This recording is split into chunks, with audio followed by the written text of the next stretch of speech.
One thing we should always be asking when we read and study the Bible is, what does this tell me about God? This short video will forever change the way you read Genesis chapter 2 in light of God. By the end of this, you'll know how to draw out the deeper revelations of God within Scripture and recognize allusions to Jesus, because all Scripture points to Jesus in some way, shape, or form. So let's jump into Genesis chapter 2 to look at 24 specific things this chapter tells us about God and His Son. Okie dokie, Genesis chapter 2. Here's the summary of this chapter.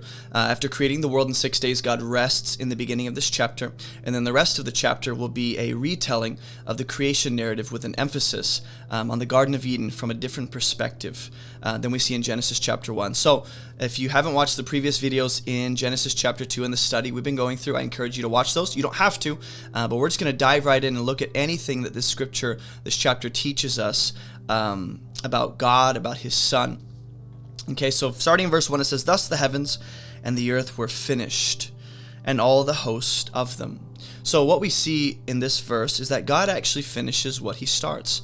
This is just a reminder that what God starts, He will see it through, because God finishes what He begins. Verse 2, "And on the seventh day God finished His work that He had done, and He rested on the seventh day from all His work that He had done." So in verse 2, we see that this verse actually demonstrates the fact that God models rest for His people.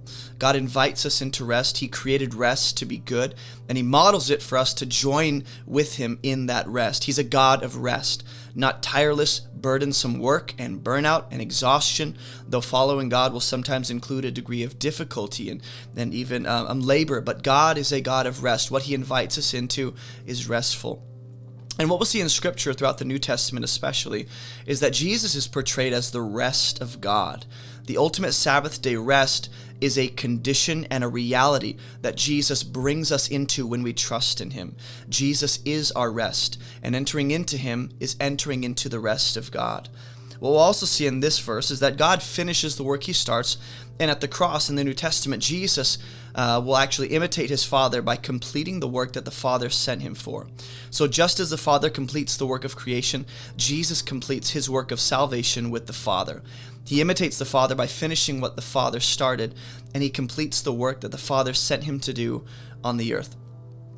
Also, it just reminds me of the fact that Jesus will say things like, "I only do what I see the Father doing." So the rest that is modeled by God in Genesis chapter 2 is imitated perfectly and embodied perfectly by Jesus in the New Testament when we see His life and ministry. So God blessed the seventh day, and He made it holy. Because, here's why, here's the reasoning. On that day, on the seventh day, God rested from all His work that He had done in creation. So verse 3 tells us a couple things about God and His Son. God blesses things. God makes things holy, like we see in the seventh day Sabbath rest. Our God sets things apart and blesses His creation. Also, Jesus being the rest of God in the New Testament and bringing the condition and reality of eternal rest to people who trust in Him, that image of Jesus bringing the rest of God and bringing us into Sabbath rest reminds us of the fact that Jesus is the truly holy and truly blessed one of the Father. He is the eternal blessing. He's the substance of God's blessing and promises. He is the Holy One of God. And so that same blessing and holiness that the Father bestows upon the Sabbath, we actually see in the Son, if in fact even more perfectly and completely realized in the Son. That degree of holiness and set-apartness and blessedness that is assigned to Jesus seems to be typified within the creation or within the establishment of the Sabbath day rest. Verse 4 says, "These are the generations of the heavens and the earth when they were created, in the day that the Lord God made the earth and the heavens." So what we know about the heavens and the earth is that they have not always existed. They were brought into existence by the Word of God, but God Himself, God is timeless. God is eternal. God always has been. And God pre-exists His creation as the sovereign creator who always has been and always will be. Verse 5 says, "When no bush of the field was yet in the land, and no small plant of the field had yet sprung up, for the Lord God had not yet caused it to rain on the land," right? "And there was no ground, or there was no man to work the ground. And a mist was going up from the land. It was watering the whole face of the ground. Then we see the Lord God form man." But something to note about verse 5 is that God actually has an order to what He does for specific eternal purposes. See, God is a God of order. He's not a God of chaos. Our God is a God of logical progression and sound reasoning. Even though we don't always understand his thoughts and his ways, we see that what God does is for an eternal purpose and for a greater reason. Why he does things in order, why he does things at a certain pace and in certain seasons. Also, the idea of God withholding rain here and not allowing rain to fall on the land until the right time shows once again that what God withholds is just as meaningful as what God gives, not just in our lives and in our world, but throughout history. We often really focus on what God gives, but often what God withholds, like when God actually directs Elijah during the famine within Israel. God withholds and dries up the river that he's been drinking from. God stops sending birds, and what God withholds ends up being a redirection for Elijah to go find a widow. So just a statement about God and the way he works in the world. Also, God creates the world in such a way that it requires man's involvement. So it says that there was no small bush, no small plant yet sprung up because there was no man to work the ground. That's part of the reasoning for why we don't see bushes or small plants yet sprung up. God creates the world to involve man, though God doesn't need to do it this way. This highlights the fact that God shares generously. God invites humanity to join with him in his work, which is restful, and he wants us to partner with him in the world and what he's doing in the world. Also, the fact that there's a mist going up from the land and it's watering the whole face of the ground. God supplies what is needed, often through the raw material of what this planet has to offer. But those things, those means of provision are not the source. He is the source, the origin of, our provision and everything that he gives us, but he will use what is in the world. Then the Lord God formed the man of dust from the ground and breathed into his nostrils the breath of life, and the man became a living creature. And so the idea of God forming man here in a unique way where the mist is watering the ground, there's no small bush, there's no man to work the ground, so God breathes life into this dust, shows that God is creative. God doesn't always accomplish the same end by the same methods, right? He doesn't always use the same means to accomplish the same end. He has a variety of methods to accomplish the same goal. God could have created man the same way he created the fish, the birds, the beasts that he brings up from the ground, but this is unique. God creates Adam in a uniquely creative way that is distinct from the other creatures, to note that humanity is different.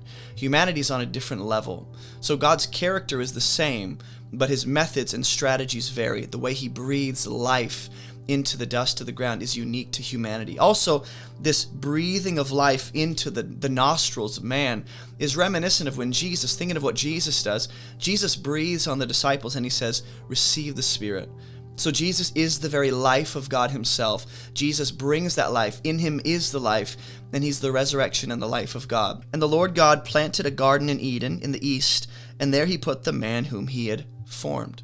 So God places his creation where it will be most useful, most beneficial, according to its intended purpose. God assigns purpose, God assigns meaning, and God assigns placement within the created world. Also, you think about how the story of the Bible starts in a garden.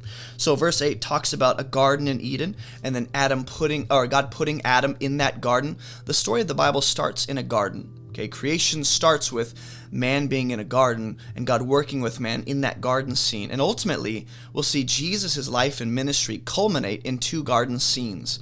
The Garden of Gethsemane, where he's faced with this decision to obey the Father and submit himself over to the will of the Father, and he obeys. And then we'll see another scene at the resurrection, the garden in front of the tomb, where he will be supposedly, he'll be mistaken for a gardener in front of the tomb, where he brings life as the first resurrected, glorified human. So gardens point to the work and the ministry and even the person of Jesus.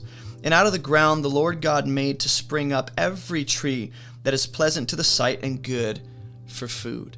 So God makes things pleasant. God makes pleasant things that we are drawn to because of the fact that they originate in God. There's something attractive about God's hand being in something, or something originating in the mind of God. His mind and his character are revealed in his creation and what he does. And that's appealing and attractive and even pleasant to humanity, just as these trees are described. God has made his creation to be enjoyable and pleasant to us as image bearers of God. Also, the tree of life here It says the tree of life was in the midst of the garden, and the tree of the knowledge of good and evil. The tree of life has strong connections to Jesus. And Jesus ends up being portrayed as the very life essence of God, who brings life to the people of God.